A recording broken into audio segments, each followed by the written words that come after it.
Good evening, everyone.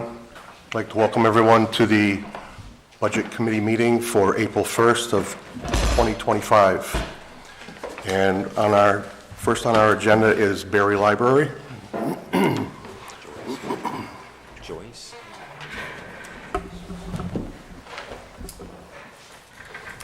Welcome. Thank you. Well, good evening. You probably have the proposed budget for us in front of you. There aren't a lot of increases from last year's budget. The only three line items that had any kind of an increase was first, the salary at the general 3% increase. And then under acquisitions, added $100, mainly because the cost of books and materials go up all the time. And then also under the maintenance budget, I added an increase of $200. That's basically just for a cushion this past year. Since I had been, in the 5 years that I've been here, I was not aware, I guess I should have been, but that the septic tank needs to get emptied every once in a while. And I had not allowed for such an expenditure for this past year.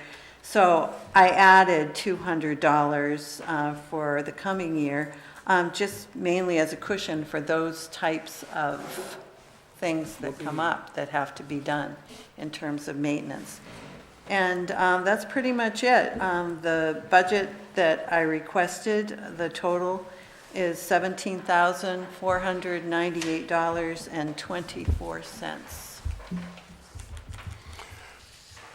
Luke, any questions? I'm all set, thank you. Okay. Mike? Good.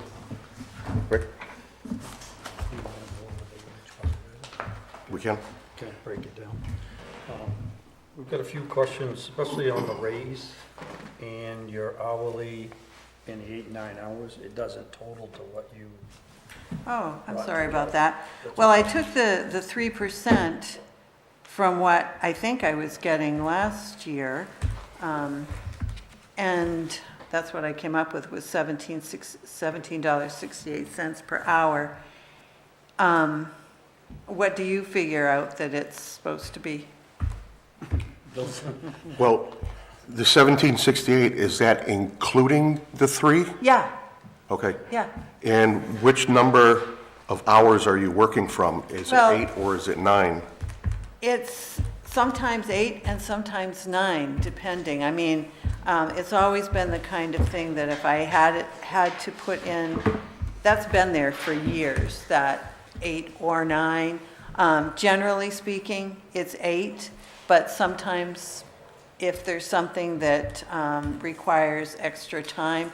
For instance, I just finished working on the annual state library report. Sometimes that sort of thing takes extra time. Yep, okay. So how did you come up with the weekly gross? The weekly gross is based on the 8 hours, I believe. Because the 8 hours comes up to 141.44.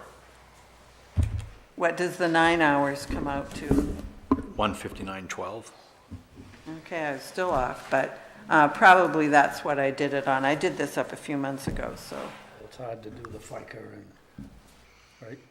So, if I remember correctly, and obviously I'm not perfect, but I think your current hourly rate is $17.51. And if I take $17.51 times 103%, it's like $18.04. Okay, I'm looking back at last year's, if I can find it. Yeah, 18. I mean, I'm not going to argue with you on pennies. If you say it should be, Well, it's however, whatever he's doing, the FICA and Social Security, how he's doing everything else on Right. top of it is what's gonna boil down times. so you said you had 159.12? That's what I had. Okay, And that's at the 1768, and I took that at 9 hours. okay.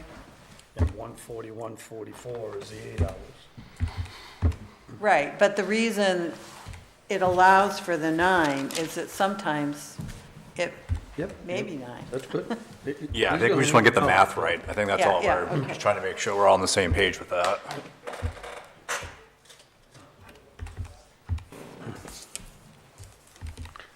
So if I take the 1751 multiplied times 103%, it's like 1803. Multiply that times 9 times 52, it comes out to almost 8,200. Actually, it's a little higher. So I think she's okay. Yeah, as long as you're happy. Yeah, I don't, and she's right. I mean, there's weeks where I see timesheets with her that have 4 or 5 hours on it if there's a snow day or something. I usually don't see her, I don't think I've ever seen you reach even 10 hours, Val. No, no, Yeah. not usually. So I think the salary line's covered. Okay. So I didn't even with catch that. that, so sorry. So That's my leave it bad. at what it is? What's that? Leave it what it is? Yeah, I mean, if she did work the 9 times the 1803 times the 52, it's actually $8,400, so. Okay. At max, that 8,200 is probably max. I don't think she's gonna reach that, but that's definitely, that's the max number she probably could ever reach. Okay. Again, it's, the 9 hours is more of a cushion than anything else. I mean, very occasionally, that might happen, but it's not the usual. And to be honest, I'm pretty sure that the septic tank removal is $450, not $200, just FYI. Isn't that what it usually costs to do the fires, and at $450? I think we've seen it. Yes. Yeah, okay, that's what I thought. Yeah, but she doesn't, Yeah, but that's every 5 to 8 years, Right, but my What's that? point- every year, so. So my understanding is when Kurt went and did it, it was an absolute disaster. There's no leach field there. It's Yeah. just a holding tank. Yeah, exactly, yeah, So it yeah. has That's to gonna come have to out. be pumped. And it was a disaster, let's just put it that way, because Kurt wasn't even sure when the last time it was done. So it's probably gonna be done every year, since it's just a holding tank. So should it be 450 every year? To be honest, I mean, if you look at our current year, I mean, she still has $7,000, she's only spent 58%, where she should be around 75, so if anything, her budget's fine. You're good. Okay. Tyler? All set questions? now, thank you. Okay. Fitz? okay. Yeah, so I would like to make a correction on that hourly rate there, so that way there she's getting paid the correct hourly rate. Right now, I'm stating 1768. According to Bill, it's supposed to be 18 what? 1803. So can we correct that to 1803, so that way there, even though the amount is sufficient to pay for her wages, I want to make sure that she's getting the correct 3% raise. Good point, all right, good point. Okay. So leave it at 1803. It should be It's, 1803. right now, it's 1768, let's bring it to 1803, which is Actually, I think it's 3%. 1751 right now. Right, but times 3% is 1803. Correct, And she has 1768, so I Correct. want to We're bring good. it to the correct amount. Correct. Good. Yeah. Any other questions? I see none. I want to thank you very much. Thank you. Have a good evening. You too. Next on the agenda was Girl Scouts.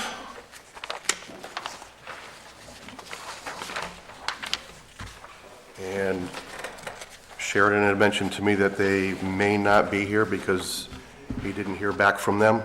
So do you guys want me to reach out to her? She's the new treasurer, just FYI. So I don't know if Sheridan's reaching out to the new treasurer or the old treasurer. I can't answer that, I don't know. I'll reach out to Sheridan. All right, Not sure. and if you get a hold of her, we can do a reschedule. Okay. I'll get her information and give it to Sheridan. What's her name? I wouldn't show Off the top of my head, I have, actually, isn't it on the sheet? This is Marjorie Sherry. Marge, Jerry?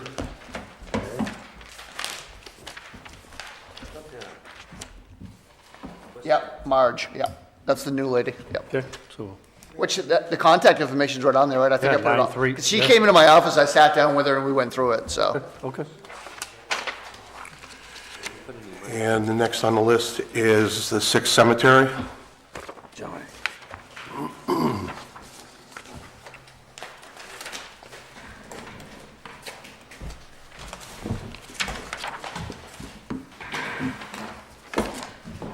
Hello, good evening. Good evening. Hi, John. This request is for the 6 cemetery associations to care for the veteran graves. There are 831 known veteran graves in the 6 cemetery associations, which is East Buxton, Flanders, Highland, North Buxton, and South Buxton, and Woodlawn. The funding is used to keep the grass mowed and trimmed, and to keep the stones upright, lots level. This income helps the associations to stay solvent. The increase this year is 70 cents per veteran. The request $23.65 each, 3% increase there, for a total request of $19,653.15. There's 14 known veteran burials in the past year. Any questions? Luke? All set. Mike? All set. Thank you on that, John. Rich? Good. Good. Hey, John, Selectman? where does the $23.65 come from? Is that just the number that you guys use per, or? They started a number of way back when. I can't tell you how long ago, and it's increased from that. Oh, really? Yep. I think it was one they used for the youth groups at one time. So it's not like something that's set by the state or anything, It it's is just something not. that we use as It a is number? not. Gotcha. Selectman? Good. John, thank you very much for all the work that you do with these. Much appreciated.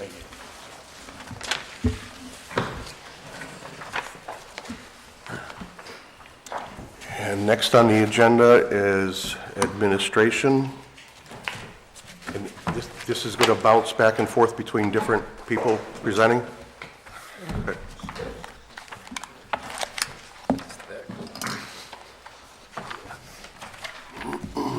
Starting with salaries.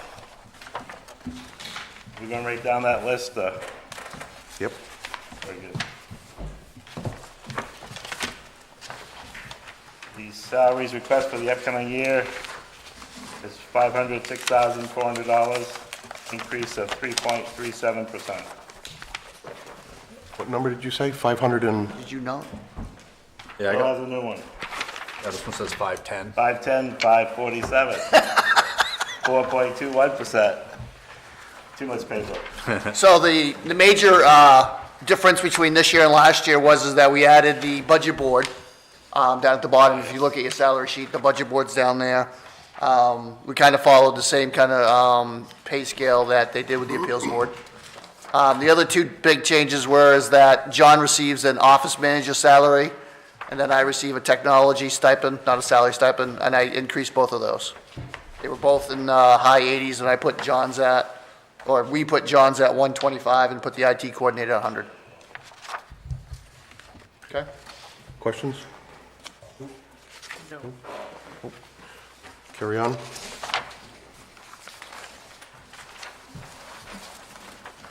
So the next line is Social Security or FICA. So what you'll notice is you'll have this sheet, then you'll have a backup behind it. So really, all I do with that is just take the total budget line for each salary line and multiply it times 0.0765%. And the large increase is due to just the two large increases in the police and fire, and then just normal increases across the board after that. Any questions? Nope. All set. Next. The next one is human resources. So you'll see the breakdown on the left-hand side and the bottom. This is pretty much the only line that Hunter Cox, who's the selectman's assistant, general assistant, and human resource director has. I know in the past he's used it for a new computer, some other things. Usually he'll buy like the snacks and stuff for the department head meetings and stuff like that. So that's what most of this money here is used for. And how much are we spending on snacks and stuff for meetings? I mean, 10,000. He does use also trainings with us too. So there's still a lot of money sitting in that account. When does most of that get expended? It's hard for me to answer that since it is his line. We haven't had many department head meetings this year. I'm hoping to start kicking that back up, but I'm assuming his training is probably more in the spring. Okay. I know GA trainings are usually a lot more in the spring. I don't know about the human resource piece, but I would assume that a lot of his stuff is probably gonna happen in the spring. They don't have a lot of, meetings for human resources over the winter time. I know that for a fact.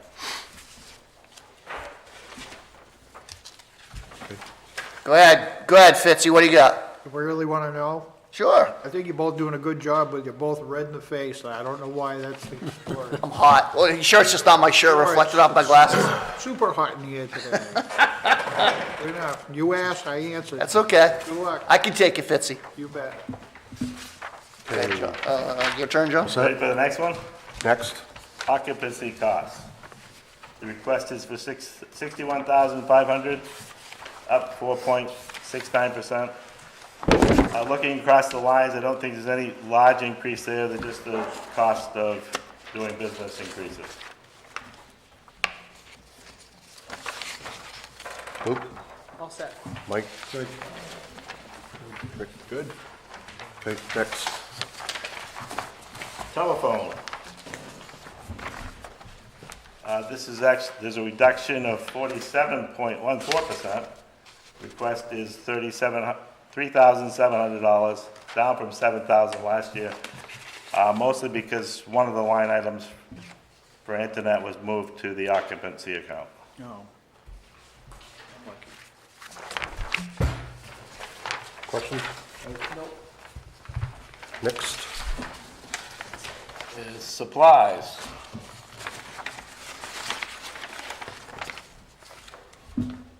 Request is for $20,500. Last year was $21,100, down 2.84%. We didn't spend, or we didn't need all that we had last year, so down a little bit. Isn't it also due because we had three, We don't have the presidential election. right, so it would Correct. decrease, yep. Yeah. Next year, it will go up a little bit for the governor election. So we have three next year? Or just two No, with the but we have a government? big one. Oh, gotcha, Big one. gotcha. Questions? Nope. Okay, next. Postage. Request is $17,000 even, up $500 from last year, 3.03%. And again, that's just the cost of doing business increases. As the postage increases, hopefully this will cover it. Actually, I was gonna say, we're pretty maxed out this year, aren't we? Well, it's hard to tell because it's in the machine, hasn't been spent, but it's in the machine or at the, Oh, gotcha, because I was say, on that line, isn't it pretty much spent on that line? Yeah. yes, Yeah. yes. That's what he's got. So we might have some money actually on the machine, is what you tell me. After that, it's a better. Yeah, Questions? No, I think I'm good. yeah, he's 99.15 spent. Okay. Next. Next one is legal. We kept this one the same at $250,000. The main reason for keeping it, the same is that the matter that we were dealing with last year is still kind of outstanding. And we pretty much already maxed out our legal from this year. I'm thinking that we're probably still gonna have a concern and an issue coming into next year with the, same thing we have in the current year. Your cover sheet says 200. I didn't change yours? Doesn't look like it. Oh, the cover sheet? Cover sheet, yeah. Okay, I must have given you an old cover sheet. The new cover sheet says 250. Remind me after, I'll give you mine, okay, David? All right. Anybody else, any questions? Nope. Next. Next one is accounting. Pretty much the only thing that comes out of this line is the annual audit fees. That is the exact same price. That is the exact price that they quoted us. I've already signed, actually, I didn't sign it. David's already signed the representation letter for next year. RHR is still planning on doing the audit. They did change the way they do billing, but that is the exact cost. And they have gone up the last 2 years, FYI. That $18,450 from last year did include the single audit that we didn't have to do. That was for $5,000. So the actual audit cost last year, I think, was only $13,450. So they did go up almost another $2,000 on their audit price. Is 7,000 still sitting? Huh? 7 still sitting. And it ain't gonna be, well, actually, so it's funny you mentioned that, Rick.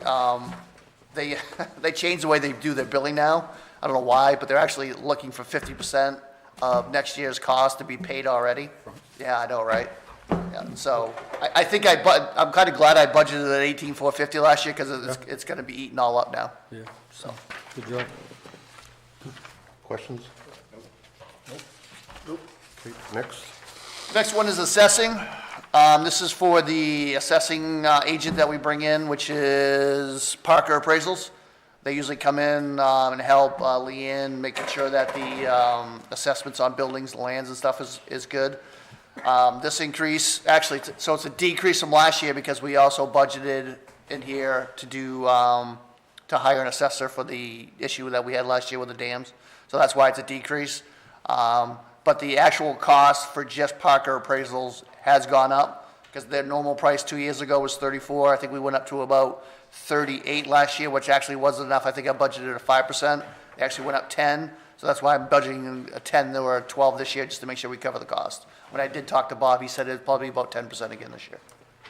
So that cover sheet, with what we have here is 39,270, but You all have the 39,270 on the cover sheet? No. On this one? Yes. Yes. You all got, okay, all right. So I did change that. I must have not have gave it to Sheridan before I made the change. okay, so the sheet you're going to give us, Is 42,126, good, okay? all right, Sorry, that's my fault. no problem. Questions? Okay, next. The next one is televised meetings. So again, that's the breakdown right there. We pay David $125 per meeting. He's projected to have 102 total meetings. Right.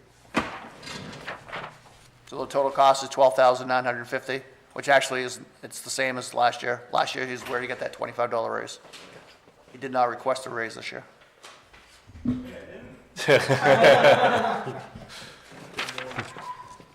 Questions? Good job. Always next year. That's right. Questions, guys? Nope. Nope. All set. Okay, next. Not doing much. Oh, you don't? Here you go. Next one is dues and subscriptions. Request is $18,350. Last year's was $17,939. It's an increase of 2.29%.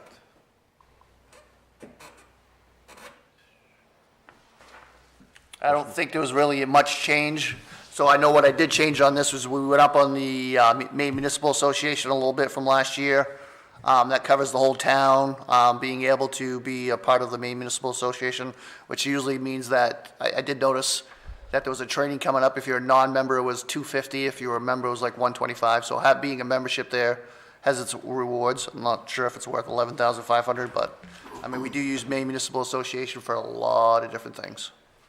But I think that was the biggest change on here. I know we added also the Maine Welfare Directors Association went up a little bit. I think it was 60 last year. It's now 85. Other than that, most of the other ones stayed pretty much the same. Any questions? Next. Records restoration. Oh, you got everything? Request is for $5,550, down 14.62%.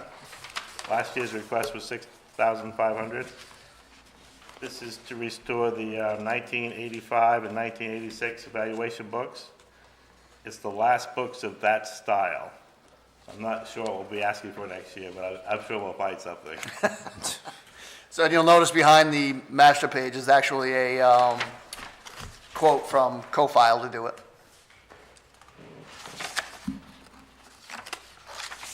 It is CoFile, right? It is cool. Okay. Do you use this company all the time? We have used this company from before me, but I do hear there's a competition maybe out there. I'll have to look into. They didn't really have any competition. Yep. But I hear there is somebody.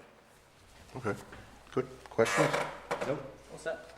When does that money usually get spent? When? They're picking up this year's budget tomorrow. Okay. Actually picking it up tomorrow. It's usually after December, Gotcha. That's all I got. second half of the year. Thanks. Nothing spent in there, is that why? Yeah.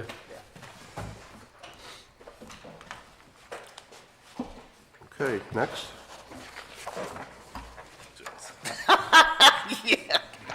Next one's miscellaneous, asking for 16,260.40 from, up 40 cents from 60,260, so it's pretty much flat funded. None of the stuff that's in here changed from last year, it's all exactly the same. We didn't do for any increase. It is down by $37,000 a couple years ago, that's because, remember, we started breaking out the miscellaneous, putting it into other categories. Questions? Good. Good. Okay, next. Next one is general insurance. So what you'll notice is that the cover letter and then behind it is 2 pages, and what I did was I put everybody on here that takes insurances, I broke them down to what plans they have and what the costs are. And actually, it's the 3rd pages. You'll notice on the 3rd page, it actually shows the employer cost for health, dental, short-term disability. What percent is that So. for the employee? So for which one? So on the health and the dental, actually, the board has agreed with the fire and the union to go to 80/20 on family and adult with children and adult with spouse. I believe that's also going to be changed in the personnel policy, because right now it's 50/50, I think it's supposed to be. At least that's what it says in the personnel policy, is that they'll pay 50/50. So they're moving that to 80/20. Hence why that's part of a lot of the increase. You'll notice on the first sheet there, if you look at the bottom, I actually broke down each cost associated with the 1.298 million. But the big increase is due to the health and the dental going up to 80/20. Questions? Nope. Next. Training and workshops. The request is $7,700. Last year was $6,100. No, it was 76.49. Yep, that was wrong, that's why. That was wrong? Oh, yes, that was wrong. Oh, okay. Let me just check that, John. Yeah, oh, maybe it wasn't. One of them's wrong. I'm not sure which one's wrong. I think it's this one's right, but don't quote me on that. I don't think I changed it on the main page. But anyway, So maybe an increase of $51. yes, that's what I think it is. The breakdown is right on the sheet, though. Again, this is just John's employees or myself going to trainings and workshops. Questions? Next. Next one is town reports. You'll notice that there is a substantial increase in this line. When I first actually went to the board with it, it was actually $77.50. But then I talked to Crystal Dyer, who's the lady that puts the town report together and deals with the company doing it. She did request increased up to $10,000. The problem is that the artwork and the books are actually going up. They're going up from $8.65 per book to almost $9 per book. So unfortunately, this current year will probably be the same thing that happened the last 2 years. We keep running out of books. Since I've been here, we ran out the year I got here, and then last year we ran out also. So I'm suspecting we're gonna probably run out of town reports again this year. Because we didn't budget enough money in the last 2 years to produce enough books. Okay. And on the cover sheet that we have, it says $77.50. Yeah, that's where it was. Be corrected. Yeah, that's where it was last week when I went to the board with it, Okay. so, yep. Good. Questions? I made some changes on the last minute on some of these sheets, that's why you're probably having a difference. Okay. Questions? Next. Next one is the town webpage. I'm only budgeting $500 from this because back in March or April of last year, we actually started looking at a new town webpage. And then when we went to a new town webpage, I actually paid 3 years up front. So I won't have to budget for this until FY '28, I think. So we'll try to keep it on a 3-year cycle, so every 3 years you'll see an increase up to about, I think it's gonna cost about $3,200.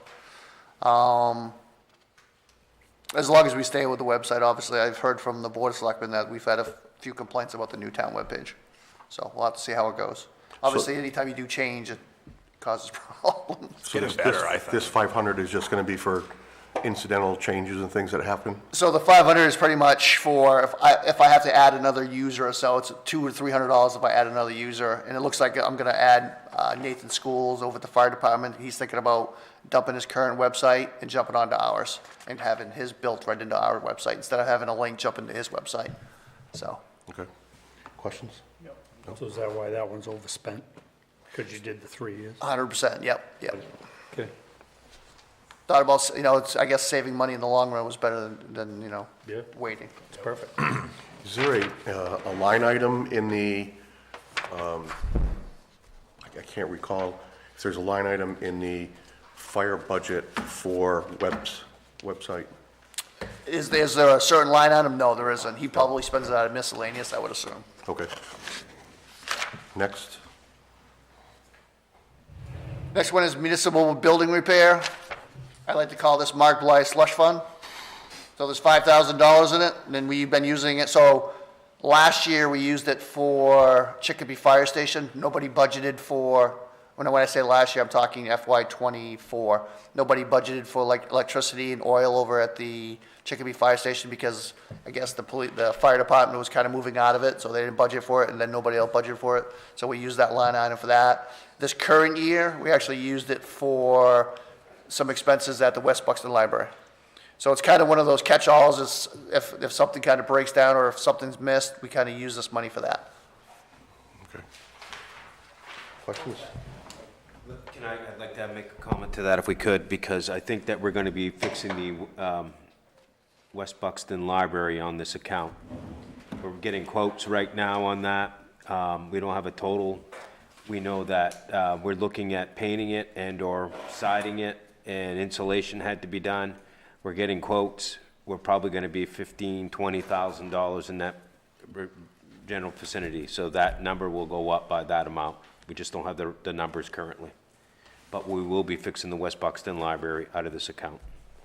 Yeah, this current year, we actually did the attic. They had some infestation of some animals, so we paid that out of here. Like Mark said, there's painting issues going on over there. There's also some rot going on the side of the building where we're gonna have to repair.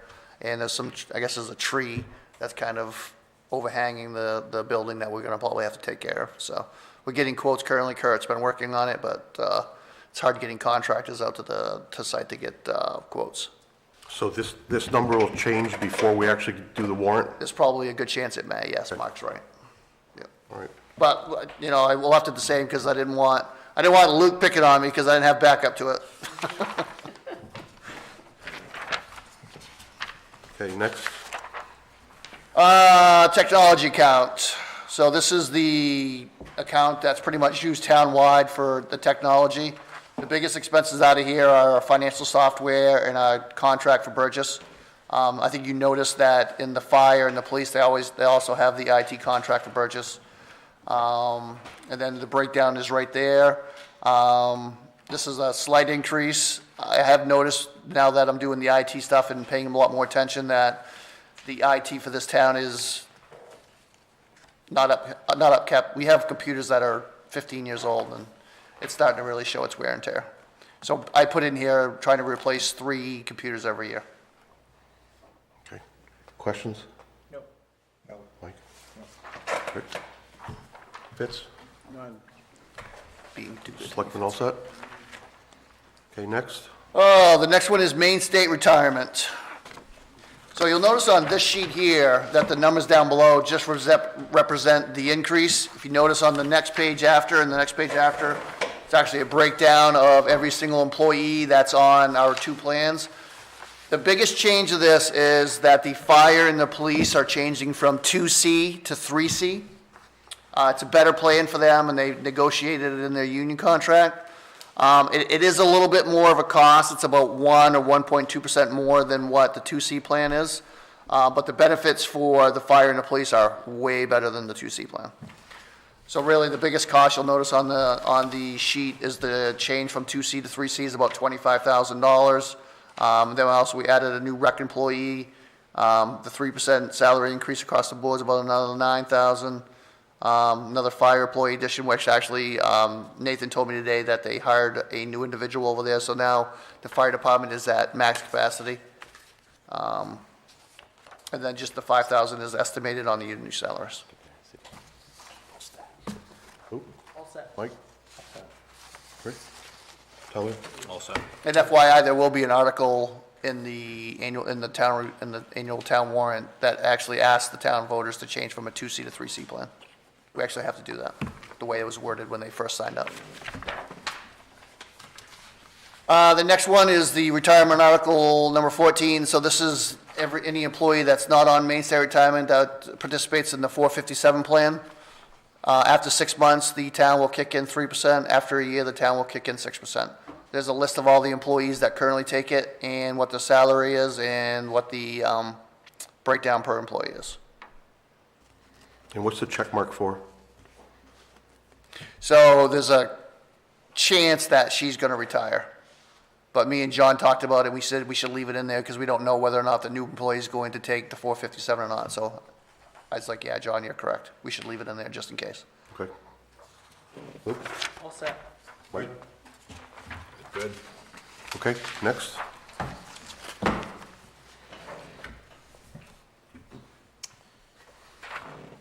So we're skipping the air conditioning? Going to revitalization first. Oh, I went too far. That's fine.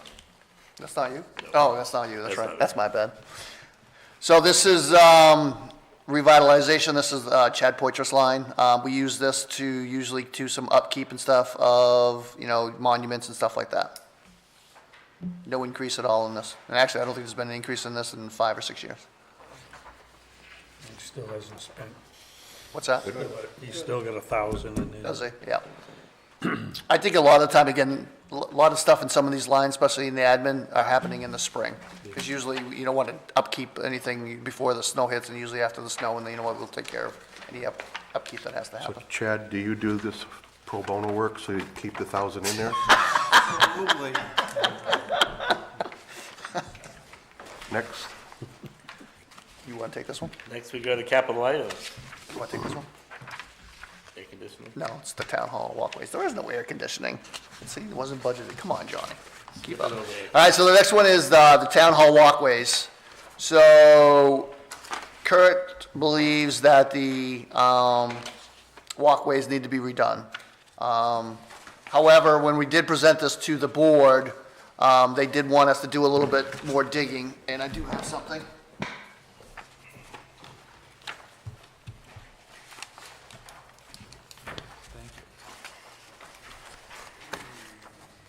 So why do the walkways have to be redone? Well, they're starting to fall apart a little bit, especially around the curbing area, and the sidewalks themselves are starting to crack. One of the other biggest issue is that out back here, we have that little sidewalk. What we'd like to do is expand it, make it wider, because a lot of times, especially during like the toy box, Yep. people drive their truck way out back here and drive on the lawn. But, so what the board wanted us to do is to look at not just the sidewalks, but also look at paving the front and back parkways, parking lots. So that quote that I just gave you is actually, that's what that is. It's broken down. I like how they did it. But it keeps the sidewalks there, the parking lot there, and the upper parking lot. Kurt does recommend, if we do the curbs, he'd like to go with the concrete curb. He says it'll last longer than the asphalt curb. So, question. Yes, Mike? So the one you just gave us is in addition to, It's a whole different quote, So really, the first one we did is just the sidewalks, okay, just the sidewalks. that's 55.5? That's 49,200, I believe. It's the second one from Southern Maine Paving, Okay. okay? This one here, the new one I just gave you, that's the sidewalks and also the upper and lower parking lot. And if you total it all up, it's pretty close to about 200K to do both parking lots and the sidewalks. Are you gonna ask the first one to redo their quote for the? Well, I guess that's totally up to you guys and the three gentlemen over there and what we decide what we want to propose, or we don't do either. It's totally up to everybody here. We were asked to get this quote Kick it to the curb. because the board the select board kind of wanted to see how much it would cost to do everything. And this also includes, I do believe, the driveway that comes in through this road here, because that's where it's torn up the most, is right over there. So, to do the sidewalks, it's 49.2. This new quote does the parking lots, front and back, and you said it's 200,000, so it's $150,000 for 2 parking lots? Correct. The lower one's about 101,000, and then the front one's about 50K.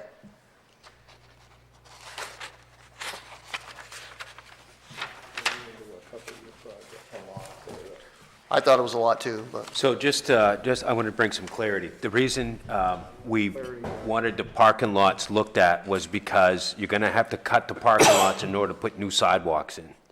And that's why, so if we put new sidewalks, we ought to probably get a quote to do the parking lots, because I don't think you can do one without the other. Right? And that's what started this conversation. Let's have a conversation to see what it's going to do it all. The first quote that they got was $49,000. I'm just looking at this sidewalk and curbing on this particular bid is only about 20 grand. The concrete curb is is only $2,000 more. Am I reading that correctly?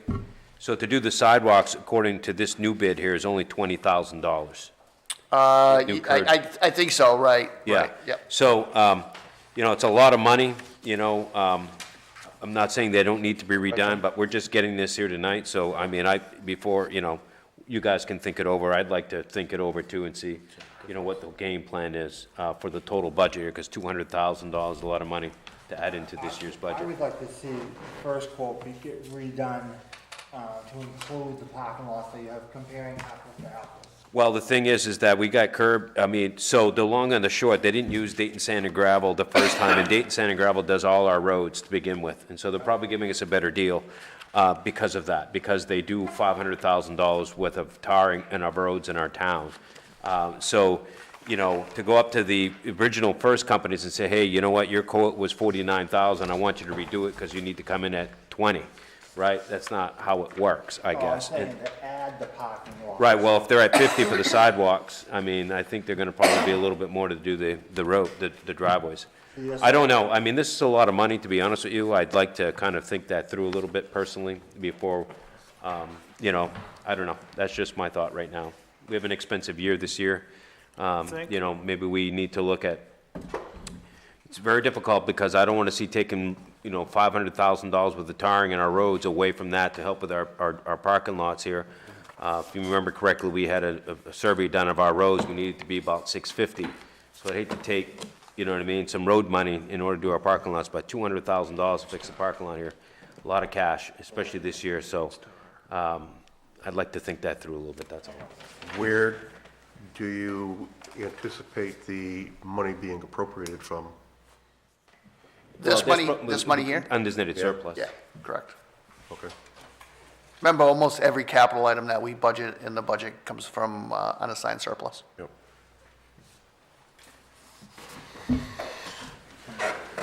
Any questions, No. Nope. gentlemen? Okay, next.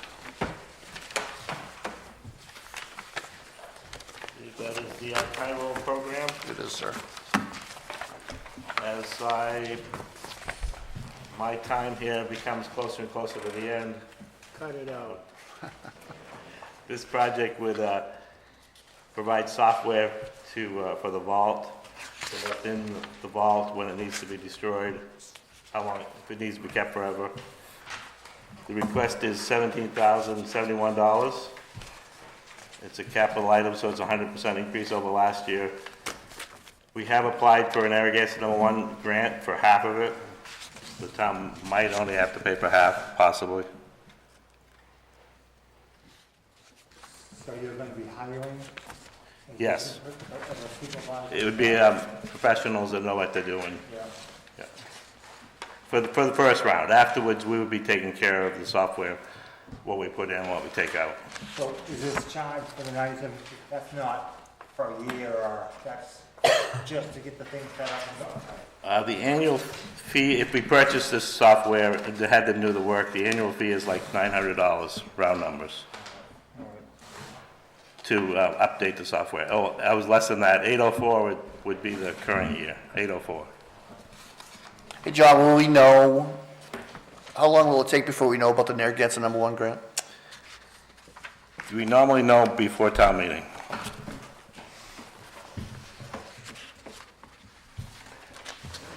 Luke? All set. Good. All right, the last capital item we have on here is $29,892. That is for this room to be redone with the camera and the voice. The whole point of this is getting rid of that box in front of you with all those long cords and updating our camera so we have, it's better better HD service. This quote's from David, our media guy.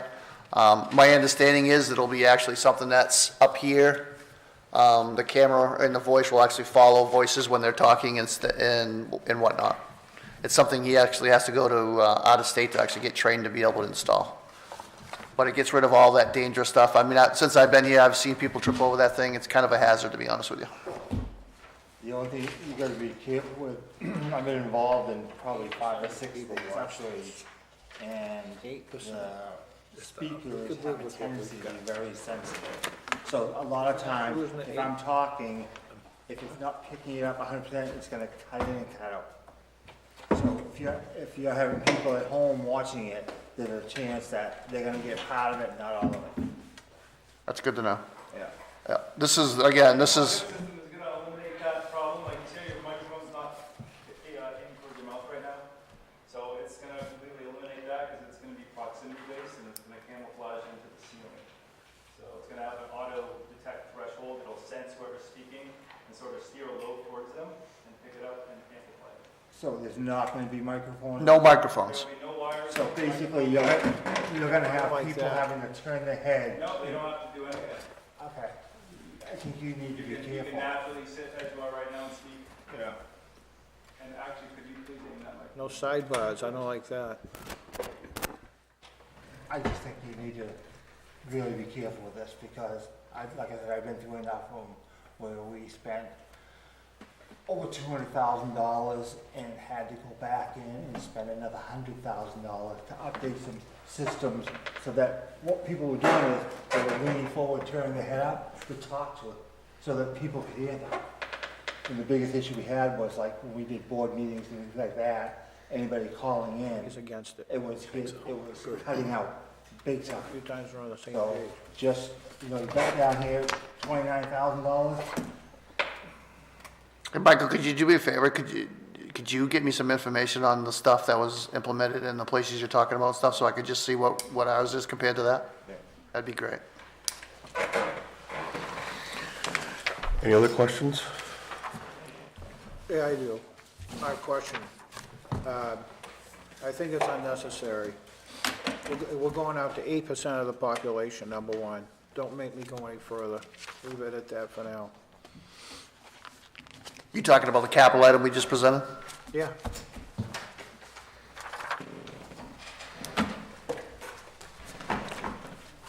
Selectmen? Comments? Questions? So this was brought forward by Bill. I mean, it's in the budget. Mike's got some good points. I'm not a tech guy. I don't know it. I mean, is it a plus if we didn't have these wires? Yes. Is it gonna work? I don't know. So I guess at this point, Mike's bringing up some concerns. Maybe we should look at it a little bit deeper, so. I'm also not currently meeting the current standard resolution for broadcast. So we're not delivering a signal with the current optics that we have, that spectrum charter is giving us standard. What does that mean? How many mics are you talking about putting in the ceiling? I don't know the answer to that question. Hey, David, how many mics would be put into the ceiling? It's one. Can you have a mic you can speak in? So it would be one ceiling array, and it's got 8 steerable lobes that you assign to different zones. So like your table would be a zone, that would be a zone, that would be a zone. Does that make sense? Might get my own zone. We then zone you. It's like a 3-dimensional mapping of the room. So it's basically gonna be centralized, and each zone is gonna be programmed, Yeah, it's programmed in a computer system. okay? And so how do you determine, when you program it, how do you determine what the front's gonna be compared to what the people in the audience are gonna be? Based on the configuration of the actual room. This is a pretty big room. Yeah, it's around 35 feet. I measured it before I I'm gonna bring some designed that system. information in pretty soon. I just think you need to take a really good look at this. I'll take a look at it, Mike. But if you could give me some of that information that you have, that'd be great. Okay. Okay? All right, thank you.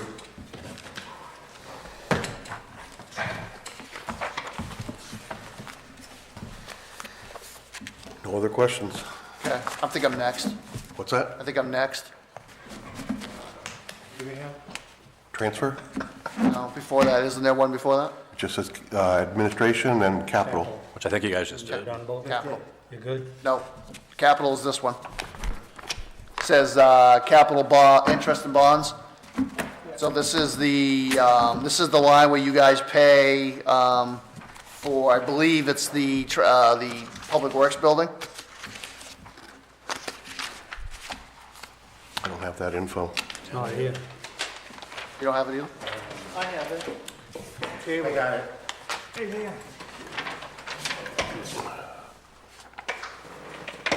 You have one? I don't think so. I'm not I can go off his for now. No, that's okay. So what that is that's if the front page just tells you how much interest and bond we'll pay next year. Then if you actually flip it over, it actually has a breakdown per year of what we pay on principal, bond, and interest. I will say that the main bond bank redid the bond back in October, so there's actually a decrease. You'll notice in this current year that there's like a savings in there of like $2,700. So really, you're not paying any interest.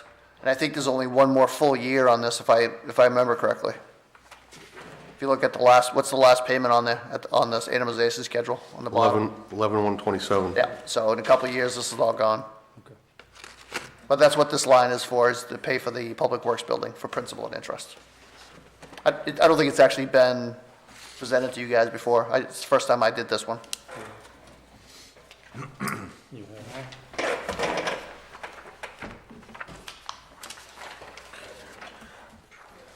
Any questions? No. I mean, it's pretty much a fixed cost, so, Thank you very much. thank you. Thank you. Thank you.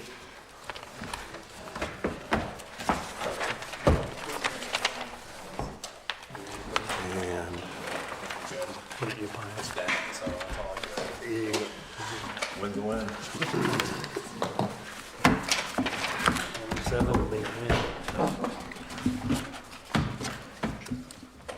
welcome, Greg. Good evening. Present us with the transfer station.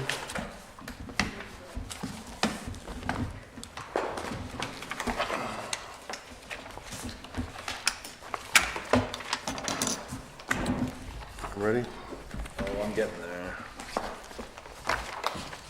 Yeah, I'm good, dude. Okay. First line item is salaries. It's just $239,785. That's a 4.09% increase from last year. On page 2, it just shows the hours worked by each position, and page 3 shows the actual breakdown of every position. Luke, question? I am all set. Mike? I'm good. Rick? Tyler? Fitzy's gone. I have a question. Yep. If we're supposed to do 3%, how did you come up with 4.09? So some of this, There was a little mix-up last year on what I asked for in this line item from the Budget Committee and the Selectmen, and that number did not get put in the town meeting. So I actually got 5,000 something less appropriated for this. That's why this actually shows 4.09. The actual number was 1.6 something. Take that in consideration. Correct? Okay. So it's And then we catch up. did, just out of clarity, we did give Darren a 4% raise. Right. Which And adds to that, too. that shows on page 3. The part-timers didn't get a raise at all because they've been getting bigger raises in the years past. And so the full-time staff, 2 of us got 3 and 1 got 4. And the booth is going to stay the same as well. So he's not getting anything. And part-time isn't moving this year? Nope, it's staying the same. Well, for this budget Yeah. being proposed. Yeah, they got a huge raise a couple years back, state mandated mostly. Okay. Next? The next one is occupancy costs. We're going up 1.11% to $9,100, and that's $100 more than last year's budget. Luke? All set. Good to go. Good. Okay. Next one is telephone. We're staying the same at $3,730. Cut it out. Chet? Do you anticipate using up all of the phone money in this current fiscal year? So the reason there's extra money in there is we were supposed to get, so at last year's meeting, the selectmen recommended to me that we not use our personal cell phones for town business, because if there's ever any legal issue, our cell phones could get, Hacked. taken from us for use as evidence or whatever, if there's anything that happens. So we were told we would be getting town cell phones, and that just never quite happened. So that money in there is for myself to get a town cell phone, so I don't have to use my personal phone for a town business. Okay. Luke? Mike? Good. Rick? Okay, next. One is supplies, 0% increase on that, 3,200, same as last year's. Stuff like brooms, shovels, rakes, packing tape, duct tape, speedy dry, baling wire, shrink wrap, office supplies.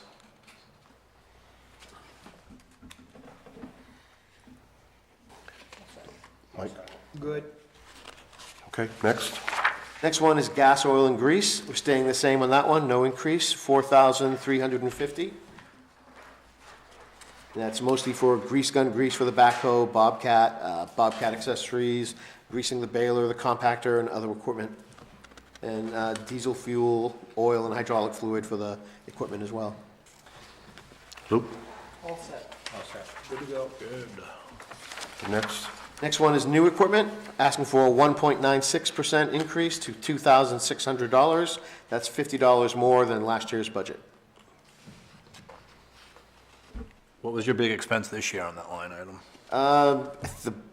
The bins, mostly, our recycling bins, the big bins we put the cardboard and box board in, they're $800 to $900 a piece, depending on how many you get, so they're quite expensive. How many did you buy in this current fiscal year? How many do we buy? Yeah, because we're showing 3566 in the negative. Yeah, that was because of the bins. We didn't plan on them for last year's budget, because we had a bunch break, so we had to buy some. And how many are you planning on buying in the next fiscal year? We're not gonna buy any this coming fiscal year. Because it's better off, if you only get one, they're like $1,400, and the more you get, the cheaper they get. So why are we increasing it? Well, this is not just for the bins, it's for a bunch of other stuff as well. Right. Just general equipment that we use in the transfer station. Okay. Should that be separated or? Well, the bins don't come up every year. We try to duct tape them together, we try to PB weld them together, we try to wire them together. Yeah, because that item is, $3,600 overspent. Yeah, that was definitely the bins. All right. And unfortunately, when we do have to buy some, I always push to buy as many as we can possibly get, because we get more Be bins better for off the, if you bought 2 or 3 at a time. yeah. We should have that as a separate item for you. Yeah, they're quite expensive. Yeah. Usually we try to do like, I think it's been 4 years since the last time we bought bins, before this one. So we do try to patch them together. There's just only so much we can do. Like every time we tip them up to the baler, the forks of the Bobcat basically scrape a thin layer off. And so they just get worn out at some point and the forks poke right through and that's the beginning of the end. Could it be capitalized as a capital item? So according to our policy, it has to be $5,000 in a useful life of 3 years. They're not 5K. They're only, $5,000 worth of bins. no. Each has to be 5K. So should this be more? So like $50. Greg said, it wasn't budgeted last year, it was unplanned, so we just purchased it, hoping that he could thin some of his other stuff in his budget to be able to purchase them. That's why we purchased 5 or 6 or 7 of them, just so he wouldn't have to worry about budgeting again for 2 or 3 years, because he'd have those extra ones. Luke? All set. All good. Mike? Okay. Next one is the equipment repair. That's at $9,300, which is a 3.33% increase from last year, which is $300 more than last year. Luke? All set. Good. Okay, next. Next one is miscellaneous, 0% increase. We're staying at $1,000, which is what it was last year. Luke, Mike? All righty. Still at 12%. What's that? You have 12%, so you're 880 still left in that account. We do, we have kind of surge spending. We don't spend much in the winter, so our balance sheet looks like we have a more of accumulation than we really do, because we tend to spend a lot more in the spring when we're busy. You all set? Okay, next. The next sheet is just our curbside waste history. I use these numbers to predict what next year's tonnage is going to be, so we can figure out disposal costs. So that's data from 1995 through 2024. And that impacts the next one, which is tipping fees. So tipping fees, unfortunately, this was a big one. It's got a 34.49% increase to $309,337, which is $79,337 more than last year's budget. This basically has to do with the contract with Casella and the Tri-County agreement, which ends this fiscal year. So in June 2025, the Tri-County agreement no longer reduces our tipping fees like it has for the past 20 years. Did that agreement end early, Nope, that was the designated end date for it. and there's no other agreements out there? No. That was because there's a lawsuit between a bunch of towns in York County and the incinerator in Biddeford, and that's what the Tri-County agreement was. There was some way, I'm not sure of the exact specifications, but That was, they basically did something wrong and agreed to this as a payout, as a compensation. They kept our rates down for, I believe it was 20 years, is that right? And that ends this year. And FYI, the Tri-County is actually disbanding. Mark, can you add to that? I know you want to say something around it. No, that's correct. There was a lawsuit because Merck was overcharging, and so there was a lawsuit. The communities won. They started this tri-county group, and they gave us a lock-in rate with periodical increases from 2015 to 2025. So last year, or current right now, we're paying $81 a ton. Having said that, for the most part, we give you as most numbers that we possibly can. We are working with, we had a meeting last week with EcoMaine. We're working with Casellas. We don't have a locked-in contract as of yet. We don't know exactly what we're going to be paying for, because we're looking at different options that we have. This just got kind of sprung on us here at the last minute. So I'm assuming, Greg, did you use the 107 per ton? So that's kind of a ballpark what we got. That number could change, but we're working out with that. When we sat with EcoMaine, it's a 30-year relationship that we need to get into. It's a very long time, and there's some recycling restrictions that come along with it. recycling income. Right. So there's a lot of moving pieces that we have not had the time to fully vet yet, and so we will give you something before the budget season is over here, but, you know what I mean, we're still working on that. We don't have an answer. This is just a start. So, Yeah, well, we know this is 107 is a safe number. We know we can get that. Okay. But we're hoping we can get lower. And like, for example, the Who's Eco Maine one, proposing? last year, we had $13,775 in paper product and plastic recycling income, so not including metal or iron.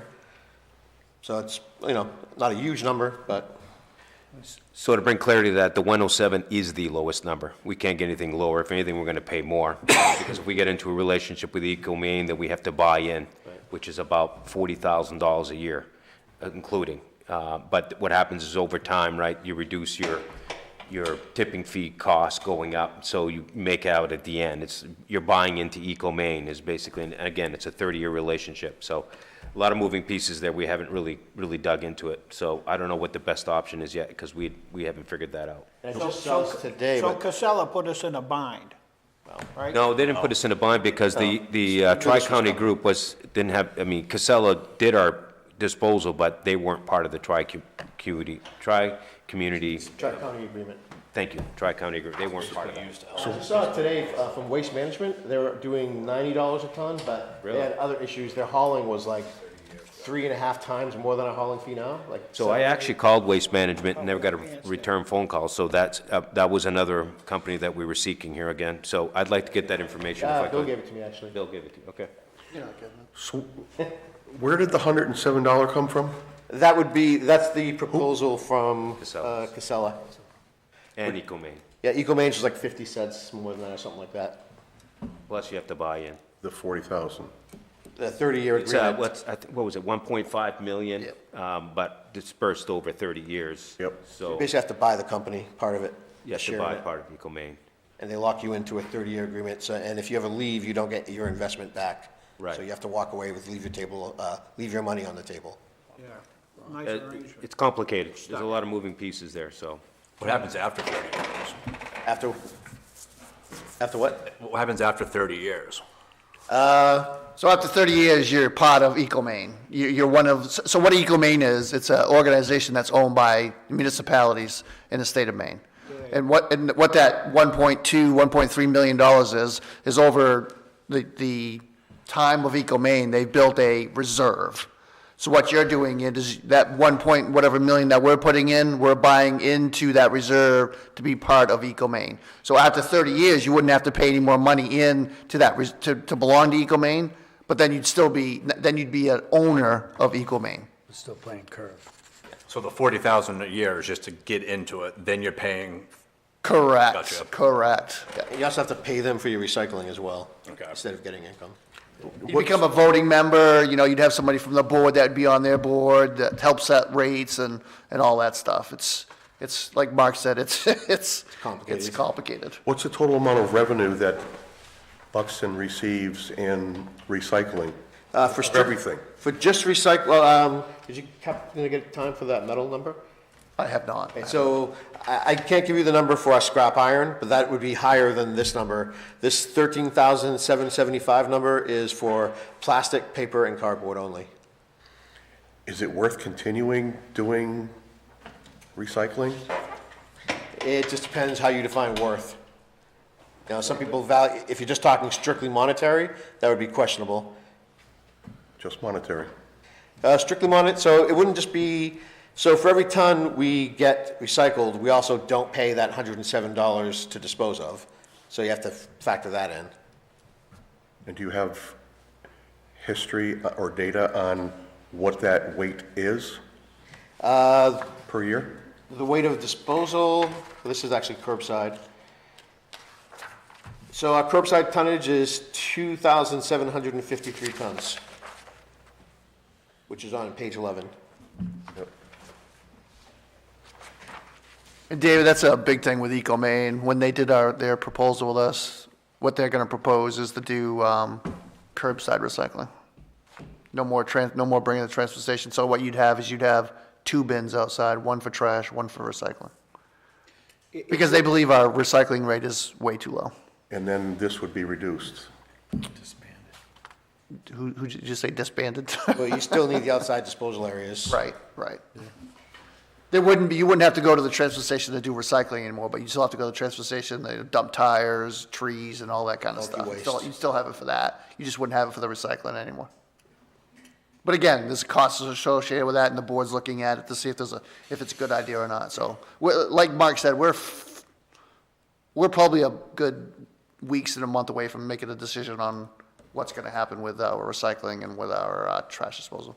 And there's still a pretty big chunk of the community that assigns some non-monetary value to recycling as well.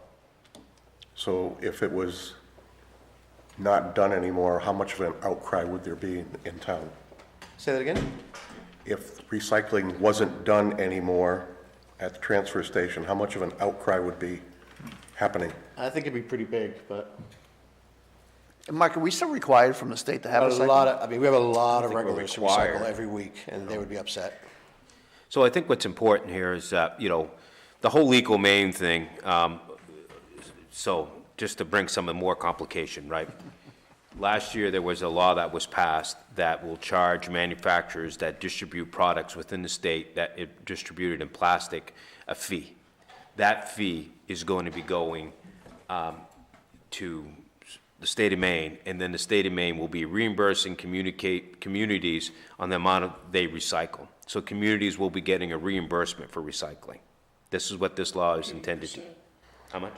80%. 80%. So, having said all that, that's why they're encouraging recycling. So that'd be a new revenue stream for the recycling. Right. So, let me continue. Right. So, but part of that is that when I looked at it years back, because recycling, when recycling 10 years ago, when recycling was a lot more profitable than it is today. The problem is the cost to pick up recycling. Now, his gentleman said it's no big deal, it's the same cost, because the truck goes in, picks up the trash, dumps it in one, moves forward, picks up the other bucket, dumps it in recycling.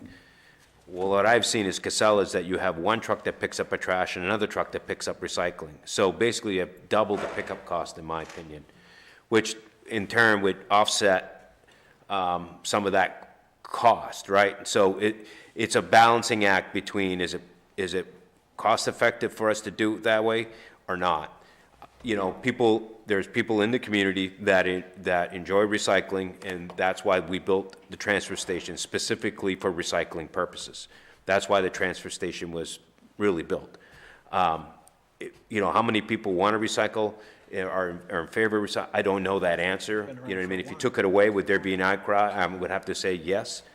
Is it big enough to turn it over? I don't know, right? But I know it is a benefit that the community wanted when they built the transfer station. We're still providing it. It's a dollar, that's something that, if that's an avenue that you'd want to go down, I don't know, that would be a That's a deep difficult. rabbit hole. What was that? It's a deep rabbit hole. Yeah. So that's, I'm It's a very just, I'm just asking questions. Yeah, yeah. it's a very popular service. We have a lot of recyclers that are very, every single week they're there. So the items that are being recycled, you have specific companies that are coming in to pick them up. So we use a co-op, it's called the Maine Resource Recycling Association, the MRRA, and they basically are a broker. So they look at all the buyers and just market it to whoever's paying the most at that time. It's like right now, our income's a little bit down because we've been hoarding plastic, because the plastic market's been really low, so we've been storing it all. And the plastic prices are just recovering, so we're actually shipping out a load tomorrow. So David, I do want to make one more comment. If you're looking at recycling the transfer station and getting rid of that, right, you're only reducing costs in manpower. You're not really reducing costs really in anything else. And then you start looking at the income that we get in from recycling. And if you averaged everything all, and the revenue we get in from not having to pay tipping fees for the stuff we recycle, you average it all out. I don't know where you're going to, break out, but at the end of the day, you're not saving a whole lot if you are. So I think the benefit for the people that want it is an easy trade-off. Especially with this new recycling income stream coming in when the state passes this law, or when it becomes effective. So if we stay in the direction of what state of Maine is doing, that would put us in good position, Yep. wouldn't it? Well, yeah, they're doing what do you call the law, Mark? The manufacturers pay for? Yeah, I don't know what the law is, but basically they're paying it all.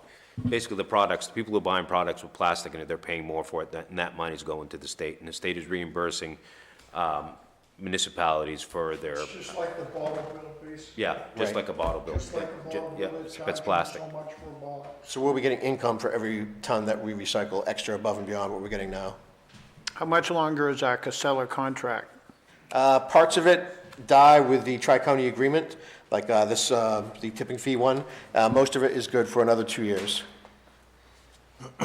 So we can take a look at other things on, Yeah, we've been, Future. we've just been kind of in the exploratory stage of possibly hauling the materials ourselves as well. We'll have to look into the economics of not a that. bad idea. So, Quicker we get rid of clarify Casella, that. the I better. think we needs to clarify that. We're not talking, we've already gone through the process of curbside trash pickup, right? We're not talking about that. What we're talking about We're is- talking about everything, Mark, but No, I go understand ahead. that. Let me finish. Yeah, I'm off Well, topic right now. Yeah, what we're talking about is basically hiring getting a roll-off truck and rolling, taking the trash bins at the transfer station. That's what we're talking about, distribution of trash. Because that's still part of the contract right now. Right. But what we need to do is take a look at fitting into the Maine system. The way the state of Maine wants us to take it in that direction. We want to be to do that with them. It may not, or may include Casella.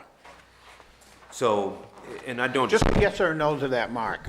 It's a possibility. Anything's a possibility, but the truth of the matter, last time we put it out to bid, only Casella bid, right? So we can Because have, they're a we can have big monopoly. dreams, but if nobody's bidding, Yeah. you know what I mean?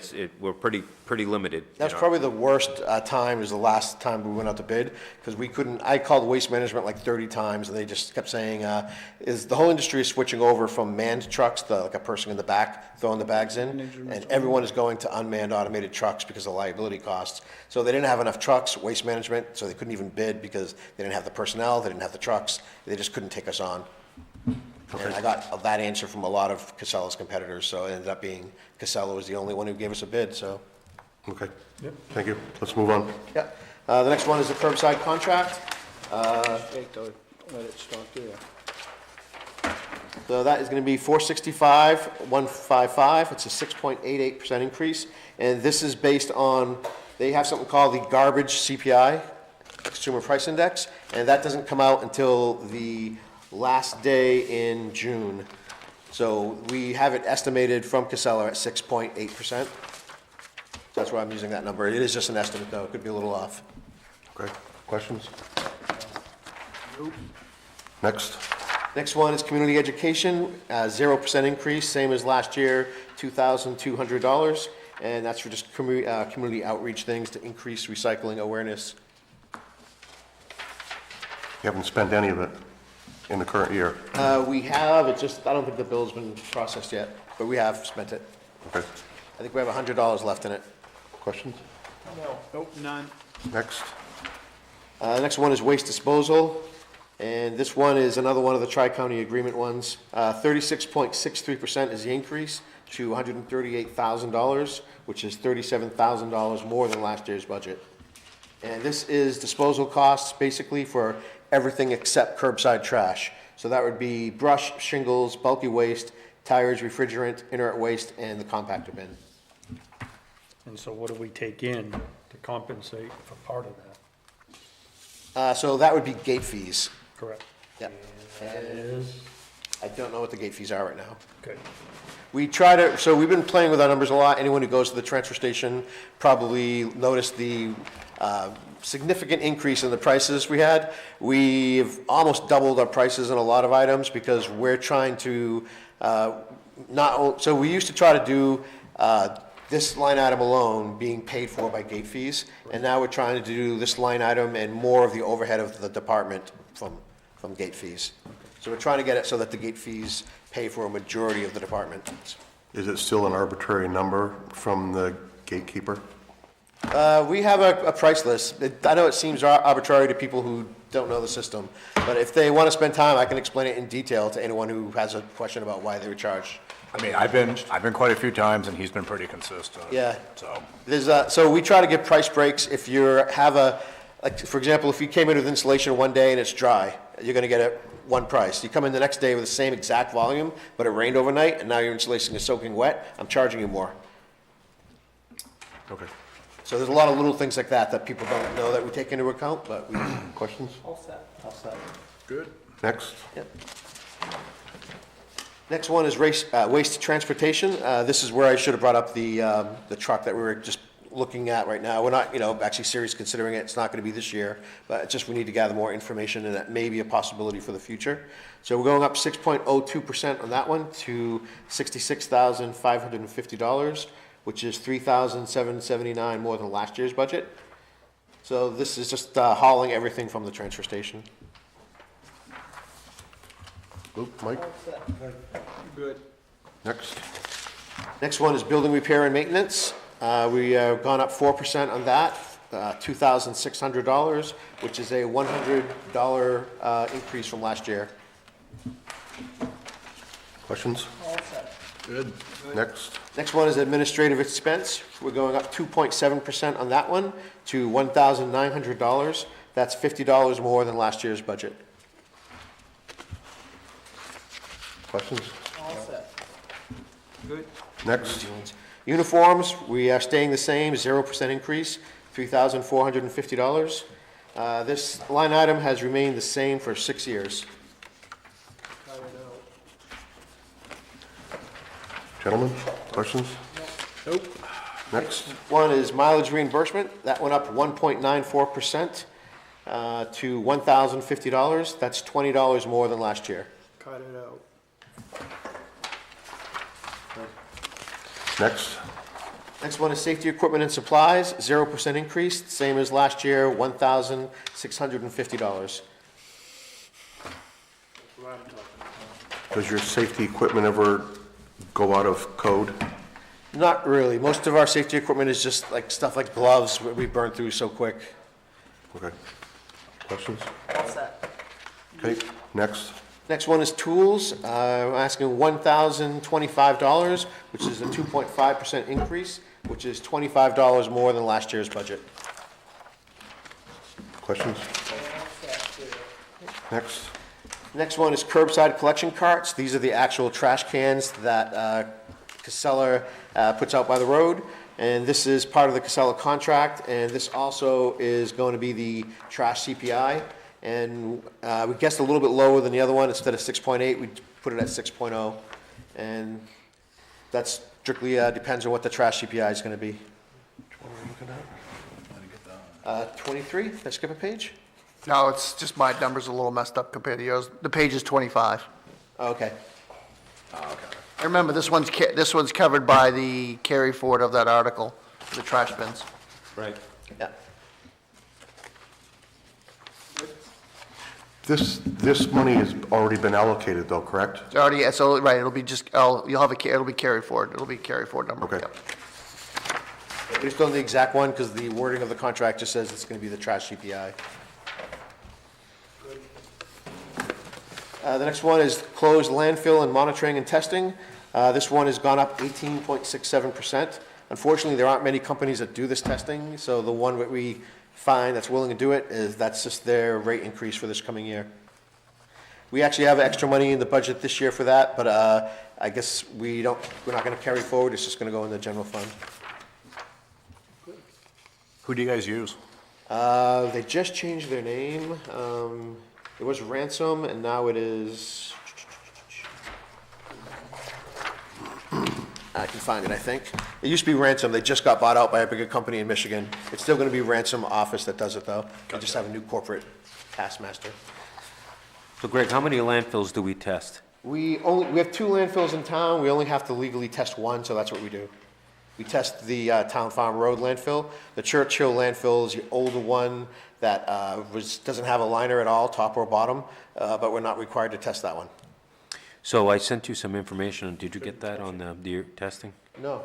Okay, yeah. So after 30 years, I sent you some information. I'll send it back to you. Apparently you didn't get it, but after 30 years, the requirement of testing changes. So we're getting on that pretty close. Yeah, When was that buried? I think it's next summer of 2026 that we hit the 30-year anniversary. Yeah. So then the testing regimen will go down significantly, so this number should drop significantly.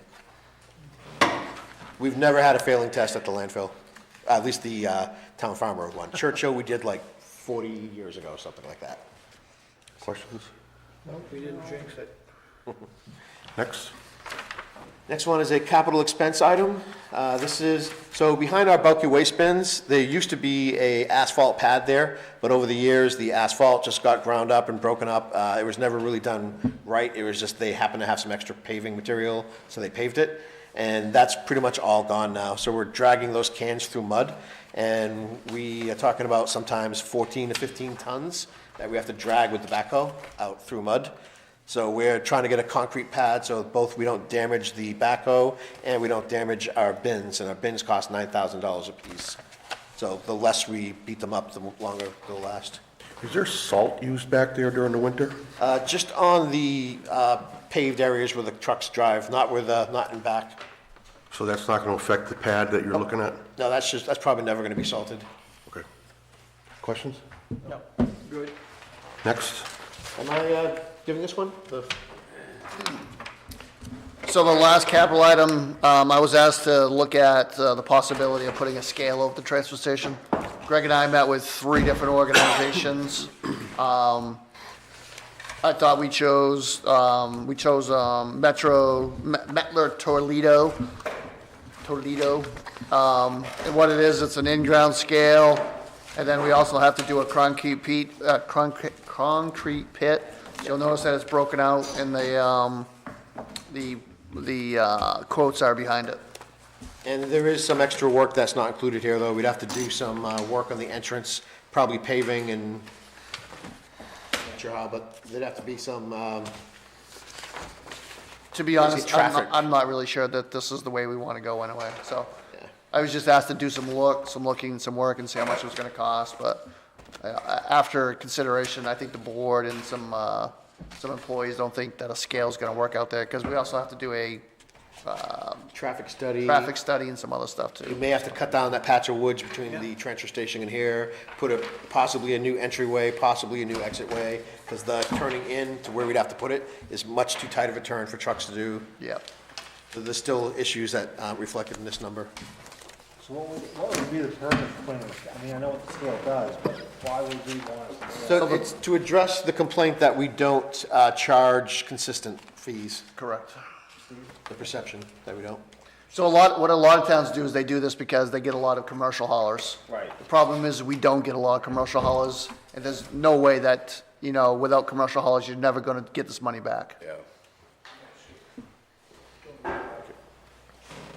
I kind of think that's just, Hence why I'm pretty sure it's gonna get cut. okay. So this is just an exercise? Correct. Well, man, I do the work, I wanna show it, come on. Extra credit? What, for spending it? Any other questions? No. Selectman? Bill? So I will so I think what's important here is this curbside trash pickup and the tipping fees. I know a lot of people have been upset because of the increase in fees over at the transfer station, but if you're looking at it right now, we're gonna have a 37% increase, right? So if we break even this year, technically we'd have to add an additional 37% next year just to break even again. And so I know that the public's not really happy with what we've done down there, but at the end of the day, we got rising costs, and so we have to, and we're not looking to get, make money off these things, we're just trying to recoup what would cost us to get rid of it. Yeah. And so that's what we're trying to achieve. I know people are not happy about it, but, I agree with Mark, though, as far as the strategy of doing a user fee versus putting it all in the tax structure, because this way, people who actually use the transfer station are the ones who are actually paying for it. Yep. That's more fair than asking people who don't. And so, I've said it before, trash is going to be a futuristic issue for all communities, not just us, right?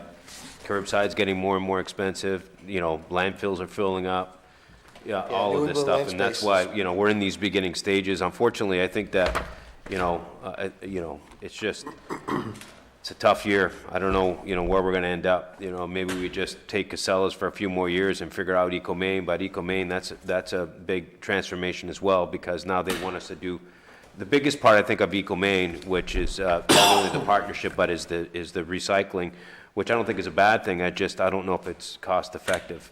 And so if you're looking at dollars and cents, like you were talking, David, I don't know, recycling is, is costly. Having said that, you know, if you're looking at the environment, you know, it saves the environment. So it's a trade-off. I don't know what the public would like to have, but these are all things that are moving that we're gonna have to have these discussions in the near future on how the direction of the town of Buxton. But it's not, you know, we got 2 more years with Casellas. In 2 more years, we're gonna have to make some serious choices on how we're gonna deal with our trash, because it's not gonna look like it does today. How many municipalities belong to EcoMaine currently? I don't know that number, but, you know, so, you know, some of the things I didn't care about the meeting, right? So you have a voice and you have a voting voice, but it's basically by tonnage. So Portland's part of it, Sanford's part of it. And so how big will your voice be when you're just Buxton, right? We don't throw away that much trash compared to Portland, right? So I think that your voting power is going to be pretty limited. So, and then you're buying into something, and if you don't have a voice, and if, you know, if you're part of the owner and they decide that, guess what, we want to do things differently now, and, you know, it's going to cost you more, then what? You don't get your resources if you want to get out. So, like I said, it's complicated. And I'm not saying it's a bad thing, but it's just like, you really got to think this through, right? But at the end of the day, if you don't join in, then what? Right? Because Casella's, you know, the first year's 107, next year's 117, and it keeps going. You know what I mean? Those are good numbers, right? They only gave us 2 years. What does it look like in 3 years, in 4 years? I mean, I'm telling you, trash is going to be, you know, you're going to be spending $1 million just in curbside trash pickup here pretty soon, so. Yeah, and you're also stuck, because it's just them that can really, only ones that can really handle it. They pretty much do all the municipalities around here. That's right, and so that's the thing, you know, if you want to go with somebody else, that's great, but if nobody's bidding, right? And the truth of the matter, we spent, you know, Tom Peters was a big advocate, and Dave was, trying to get numbers to do our own curbside trash pickup. We did that a number of years ago. It was voted down by the voters. And the truth of the matter, it's kind of like, you know, do we want to go through all that again? I guess we could, but it was pretty clear that the townspeople didn't want us to pick up our own trash. Like another option is that building was actually built so that every resident could bring their trash there and have no curbside pickup, but that would be very unpopular with the public. Right. But we could do it. The Right. building is built for it. So we're looking at, you know, because it's very costly to haul our roll-offs away. You know what I mean? Is it possible that we buy a roll-off truck and the public works when they're, you know, don't have something going on, they can grab a roll-off and bring it to wherever they bring it, right? Is that gonna give us any cost savings? I don't know, right? Because now we have to buy a truck and, you know what I mean? It goes on and on and on. But, you know, we gotta look at everything, right? So that's what we're looking at. Is there a cost savings for us in that? And then we're not going around picking trash, right? We've already got a class CDL licensed truck driver here. We're just buying a truck and using that truck, you know what I mean, on off days. It doesn't have to be that particular day, but when they're down one day, they can go over there and grab some roll-offs and bring it, you know? Then we need more roll-offs if that's the case. If it's stowed, right, and they get a full roll-off there, do we need more roll-offs? You know what I mean? So you gotta add all these things up, but at the end of the day, right, trash is gonna look different for the town of Buxton in 10 years than it does today. Just what does that look like? I don't know. So between now and the end of that 5-year contract, Yeah, 2 years left. are we going to, as a town, are we going to continue talking behind the scenes to try to figure out where we're going to be headed once the contract is up? So this is part of the conversation, because if we get into EcoMaine, then the 2-year contract, when that ends, is gonna look totally different, because they're gonna want recycling. Now, you don't have to recycle, but it's really, it's part of their mission, right? So if you join in partnership with EcoMaine, you're basically not necessarily forced, but you're gonna pay extra if you don't. So you gotta get on, you get in, right? So now you're recycling. Does the community want to have 2 different barrels now? You know what I mean? And all that, and what's the cost of that? And so, and if not, then we stick with Casellas, and we keep doing it the way we're doing it now, but I can tell you that price keeps going up, right? And we don't get the benefit from the recycling, you know what I mean? Or, you know, Greg brought up to the fact, and this may not be popular, but it's another suggestion, pay per bag, right? So the people, you pay for what you use. You know what I mean? And you buy bags, and there's, you know what I mean? So there's another scenario. Can another we do income that? stream, but unpopular You know as what I mean? well. So that way there, we don't charge it on the taxpayers per se. They pay for the bag, and so the people that use it are the one that pay for it, and it's not spread out equally amongst everybody. So there's a lot of different pieces there. So when you're saying, are we gonna have that conversation? We're having that conversation right now, right? What are we doing with our trash? And, you know, yeah, we're probably pretty safe for the next year or two, but when the next contract comes up, there's no saying that Casella's is gonna seem to keep the same contract price, right? That price could go up as well. Right. So what are we gonna do, right? And so you start piece peeling everything, I don't know, just, you're trying to save $1 and do it effectively, but it's a complicated And like mess. if we went for paper bag, any community that goes paper bag sees a big spike in their recycling rate because people, of course, don't want to pay for the bags. And if we did that, that would, of course, increase our recycling income stream, and it would increase what we're going to get from the state for reimbursements from the new law that just got passed. How do you currently separate your We do it as you drop it off. recycling? And if we're really busy, we just chuck some bags to the side and wait until a little lull and do it then. So But are we you- sort everything right there before it goes out. So you do sort everything, so is it a separate bin for each? We have, yeah, pretty much. Okay, so I thought it was Casella, maybe not, maybe it's Eco Maine. Didn't one of them come out with a program? Single stream. Yeah, Yeah, it's eco-bane. You just don't get anywhere near the revenue that you would if you separate it. really? I thought that was the whole idea of being able to just. They have more everything- volume, but the price per volume is much less. And where do they get rid of all the rest of the trash, rubbish?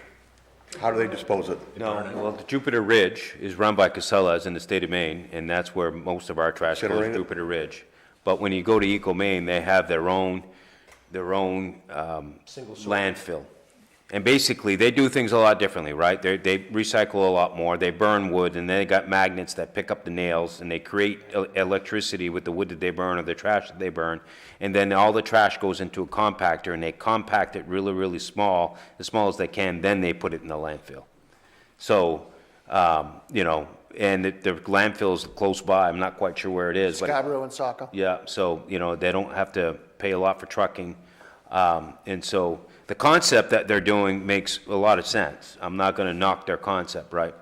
But at the end of the day, it's gonna change the way we do our trash if we go to EcoMaine. And if the public's not interested in that, that's fine. It's just gonna cost us more to dump our trash.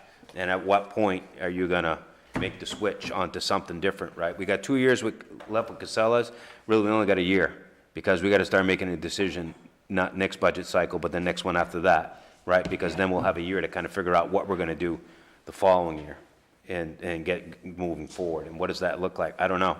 I mean, I don't have any great ideas. There's nobody doing it, so if we're not gonna do it, you know what I mean? Your options to stick with Casella's or, And Waste Management is now moving into this area, so they did actually give us a bid that I got from Bill, the Waste Management numbers, Yeah, I think it was $90 per ton. instead of 170. But you know what, their transportation cost was $755 Instead of 130. instead of, right, which was, so their transportation would be like 200,000. So we get a better No price for savings. the No actual savings, tipping, no. tipping fee, 90 instead of, what was it, 107? 90 instead of 107, but the hauling was 7 something. 755 Or 135. per haul, so, and we pay like 200 now, so. So that's like, if we bought the truck, would that take care of things? A lot of numbers in play. Yep. I think we should just really seriously look at having each resident bring the trash to the transfer. So you're talking about pay as you throw? No, Paper bag is curbside pickup still, he's talking about everyone bringing their trash to the right, transfer so we station. get rid of the curbside pickup, we save a huge amount of money and all of that. I know people aren't gonna like it. I thought that failed a couple years ago. We never actually put that, we put paper No, I bag. think it, no. so when you start, so basically our curbside trash pickup costs us $465,000 plus the barrels. That's what it costs us, right? So the thing is, if you get rid of curbside and everybody has to bring their trash over here, right? You could technically say we're gonna save this $465 plus the barrels. The point is that you have a lot more trash now and you still have to pay to truck it. So this $465 is not an accurate number to say that we're gonna discount our curbside. There's gonna be, a discount, no doubt about it, but we're still gonna have to pay to truck it. And we'd probably have to hire at Yeah, least one. yeah, or you'd need more staff here, that's a staff good to point, you handle probably it. need more staff, because you'd have a lot more people coming in, And you'd have to buy a couple more of the $9,000 bins to take care of that much volume. right? I So- got a feeling this room's gonna be full of people angry about that. So I was actually Right. planning on putting out a survey at this town meeting, asking them two questions. How would you feel about paper bags, and how would you feel about bringing your trash to the transfer station? Just so we can kind of gauge the public sentiment. You're brave. No, I'm just gonna sign Mark's name to it. It's not following There you go. I think that was a choice. I would think residents would say, I'm not paying for my trash bags. They look at it as a double tax. That's the complaint we get. You're already taxing us, now you're taxing us more. And really, it's a user fee, because if you have, like, if you two guys live next to each other, you put out one bag every 2 weeks because you're a manic recycler, and you have 18 kids, and you put out, you know, there's gonna be a big difference in the cost that you're making to the town. So why shouldn't we assess your cost differently? Well, I mean, it's, You know, I think it would be a great, great project for the budget committee to figure out. I'll just say, I think Fire it's the squad. same, Can do it. I'll just say, I think it's the same way as, then why isn't everybody paying for their kids to go to school? Why does everybody in the town have to pay for it? I think it's the same similar thing. You're right, I don't have any kids, I should pay nothing. You're offering a service. And there's some of the same arguments made for that Yeah, example. no, you- I'm just saying, If, yeah. like, say, we did charge you that much money, a certain percentage of people who get charged that much are just gonna throw it in the side roads. So, you know, there's a little give and take on everything. Some towns do pay. There are towns out there that do it. Yep. I've seen some towns fail with it, but there are towns that have been doing it for years. And if we had to bring it to the transfer station, it would also spark a little industry here with local, like, landscapers or people with trucks, that a lot of people who have expensive cars aren't gonna wanna throw their stinky garbage in the car to bring it to us. So it would spark a whole little mini industry in Buxton about people with trucks going around picking up trash. And they'd be making private contracts with each homeowner. It would have nothing to do with the town. Because I think Standish, you have to bring your trash. Yeah. You. Waterboro, too, I think you have to bring Hollis. Hollis was picked up curbside. So I'll be honest with you, Mike, I am a fan of curbside trash pickup, right? I don't mind paying extra taxes, that's just me, though. I like having to just put my trash alongside the road and having somebody pick it up, then have to, Pay somebody. or you can pay somebody, you know, I could, you know what I mean? But I think that overall, if I'm taking the temperature of the community, I think Luke is right. People like the curbside trash pickup, you know what I mean? And paper Convenience. bag, we tried 6 different times since I've been here 20 years. It's bombed like something like 80% against every time. People they think it should be paid for by taxes, and they just don't like the idea of having to buy their own bags. You're gonna pay for it here? Exactly. You're gonna pay for So it here? out of curiosity, I know how paper bag works, but let's say you go to the store and you buy, whatever, a bag of 25, right? How much more is a bag of 25 at the store compared to a regular bag of 25? They're significantly more, and you don't even actually need to do that system. Some towns just use tags, so you just buy a roll of tags and tag your regular bag. Okay, and so, and then where do you buy the tags? At the town hall? Hanford, Town Hall. And if you don't have a tag on it, Casellas doesn't pick it up? Pick it up, right. Theoretically. Theoretically, okay. It's easier to do the bags because they're one solid color, and that's easier to spot than a tag. So they may pick up stuff that doesn't have tags on it because they don't look. They usually sell in 2 different sizes, usually too, at stores or whatever. Because Kennybunk does it, North Berwick. But of course, if you do that, the store takes a percentage of that income, the town gets the rest. Right.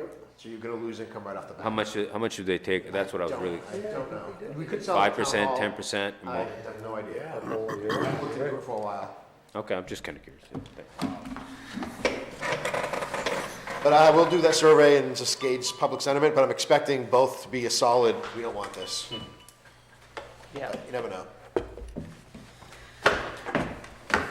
You know what, that would be a good survey to send out in our taxes, if that's really what you wanted. That way there would hit everybody. I'm gonna coordinate with Leanne on that? Yes, yeah. But you got time, Greg, because they wouldn't go out until August. Because we just missed the last one. We done? We're done? We done?